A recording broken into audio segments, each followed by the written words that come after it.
usa sa rason nganong wala ko nagpa-admit katong na ospital ko. Yes, mga Jumega kay na ospital ko mga Jumega is November 25. Then before is na ko mga kanang nanas listahan ba ang mga order sa cake para sa November 28. So mo to mga Jumega pag ingon sa doktor nga ma'am i-admit lang ka man para ma-monitor ka diri maobserbaran ka kay aron ma-schedule na dan ka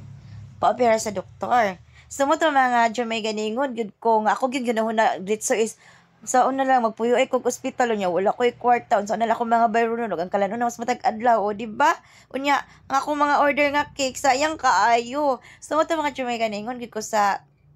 ningon jud ko ni ma'am doktor nga kanang doc pwede kanang di lang ko magpa-admit muuli lang ko insya nga kanang ikaw ang mag-decide ana ma'am kay dili man mi makabot bisan pag mingon may i-admit ka nya ikaw mismo dili ka mo pa-admit is imuha po ng kuan imuha po ng katungod so mao to siya nga pero di ka magpa-admit ma'am resitahan gid ka na mo og tambal iko sige doc way problema resitahin na lang kog tambal kay muuli ko musumo to mga Jumega ni uli ko mga Jumega og kanang gipalit ginako ang mga resita nga tambal kay para mula hutay patata sa tong kinabuhi no kay kanang ang order bi nako kay dagan-dagan bi akong order atong November 20 tong saon na lang so mo to mga Jumega kanida nga cake is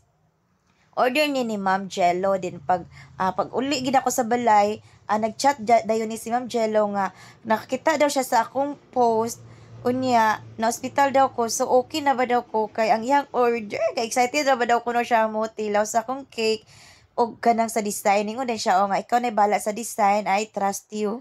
so mo din ni ang final look og final nga dagway sa ato ang cake kay ako na may ang ipabuot sa design so maura to mga Jumega bye bye